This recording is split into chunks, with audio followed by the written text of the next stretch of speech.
रोने लगे। अब रोते समय बालक अपने नन्हे नन्हे चरण जरूर चलाता है, रोएगा रोते रोते चरण चलाता है, पालने में पड़ा हुआ। तो भगवान भी अपने नन्हे नन्हे चरण चलाए रहे थे।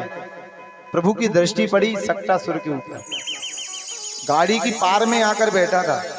प्रभु ने घुमाकर ऐसी लात मारी, पड़ते ही एक चरण में ही गाड़ी कई योजन ऊपर जाती है। ऊपर जाकर नीचे गिरते ही धड़ाम भयंकर स्वर हुआ, साफ माट मटके साफ फूट गए, दही दूध में भगवान लिपट गए। वो गाड़ी के बीच में, टूटी फूटी गाड़ी के बीच में पड़े रो रहे हैं। महलों में जो बधाई चल रही थी वहां से गोपियां दौड़ी दौड़ी चली आई, भागी भागी आई। हे भगवान, जो का भयो है, लल्ला तो अच्छे से सो रहा था, ऊपर मटके रखे थे, ये गाड़ी कैसे टूट गई? आसपास बाल गोपाल खेल रहे थे, उनसे पूछा, लालाओ या गाड़ी कैसे टूटी? बोले मैया हम बताएं, तेरे लल्ला ने ऐसी लात मारी घुमा के, बस गाड़ी के दो टुकड़े हो गए और गाड़ी टूट के लल्ला के ऊपर गिर गई। मैया ने कहा, दादी क्यों भांग पी के आए हो?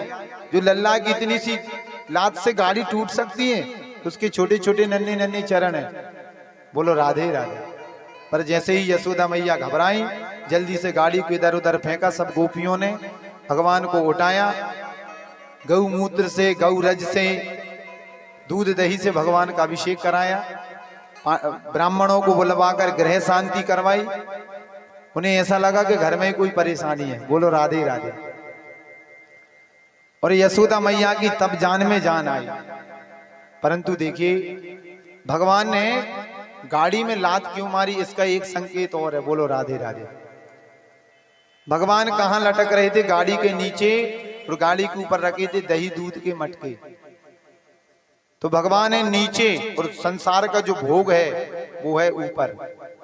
जब हम हमारे जीवन में भगवान को बाद में और हम पहले रखने लगते हैं, अपने आप को ऊपर रखते हैं और भगवान को नीचे रखते हैं, अर्थात हम अपने आप की महिमा बढ़ाने लगते हैं और भगवान की महिमा हटाने लगते हैं। हम जब कहने लगते हैं कि ये घर मेरा है, ये मकान मेरा है, ये दुकान मेरी, ये बेटा मेरा, ये बेटी मेरी, ये पत्नी मेरी, ये रिश्तेदार मेरे, ये सब कुछ मेरा है, ये नहीं कहते कि सब बिहारी जी की कृपा है महाराज, भगवान की कृपा से ये धर्म पत्नी हमारी है, भगवान की कृपा से बेटा दिया है, उन्हीं की कृपा से ये घर है, उन्हीं की कृपा से ये मकान है। तो फिर भगवान ऐसी ही लात मारते हैं खींचकर, तो फिर उसकी लाठी में आवाज नहीं होती। तो जब टूटता है तो फिर कहता कि हे भगवान मैं कहां जाऊं, किससे मिलूं, क्या करूं? तो भगवान ने वहां गाड़ी में लात मारकर ये संकेत दिया कि याद रहे जीवन में हमें, इस कथा का यही सारांश निकलता है कि जहां भी आप जाएं, जिससे भी मिलें और आप कहें कि कोई पूछे तो आप कैसे हैं, तो हमको यही कहना है राधे रानी की कृपा से अच्छे हैं हम, राम जी की कृपा से ठीक हैं हम। और यदि हम राम जी की कृपा, राधे रानी की कृपा, हमारे श्याम प्रभु की कृपा कहने लगे तो समझ लेना तुम्हारा कल्याण हो गया। फिर जीवन में कोई समस्या, कोई परेशानी नहीं रहेगी। प्रभु धीरे धीरे करके ये काले बादल जिंदगी में जितने भी हैं सबको हर लेंगे। बोलो राधे राधे। मैया की जान में जान आई। अब मैया जब कंस ने देखा कि मेरा भेजा हुआ पूतना लौट के नहीं आई, सक्टासुर नहीं आया, तो तृणावृत को भेज दिया। तृणावृत बवंडर का रूप धारण करके और संपूर्ण ब्रजमंडल को दिन में ही अंधेरा करते हुए दौड़ा आया। भगवान ने देखा कि मामा जी आ रहे हैं, इनका स्वागत हम करेंगे, परंतु ये हमारा करेंगे। मैया की गोद में हम बैठे हैं, मैया को भी उठा के ले जाएंगे। प्रभु ने अपना भार बढ़ाना प्रारंभ कर दिया। धीरे धीरे प्रभु ने अपना भार बढ़ाया। मैया की गोद में बैठे थे, मैया पसीने में लथपथ हो जाती है, भीग गई। मैया ने कहा हे भगवान आज जा लाला ने न जाना कौन सी ऐसी वस्तु खाए ली है, इतनो वजन तो पहले ना आए भाई।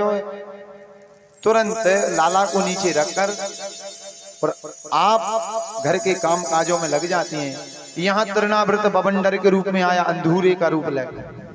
वो भगवान को अपने कंधे पर बिठाया, उठाकर ले गया कि इस दुष्ट को कहीं बाहर जाके मारूंगा। प्रभु हंसते रहे, मुस्कुराते रहे, ब्रजमंडल की सैर करते रहे, घूमते रहे। भगवान ने देखा इस दुष्ट को बहुत खिला लिया है मैंने, वहां भी प्रभु ने अपना भार बढ़ाया। अब भार बढ़ा तो तृणावृत चल ना सका, उसकी गति मंदी पड़ गई, जितना बवंडर था सब शांत हो गया और विचार करने लगा कि मैं इस बालक के चक्कर में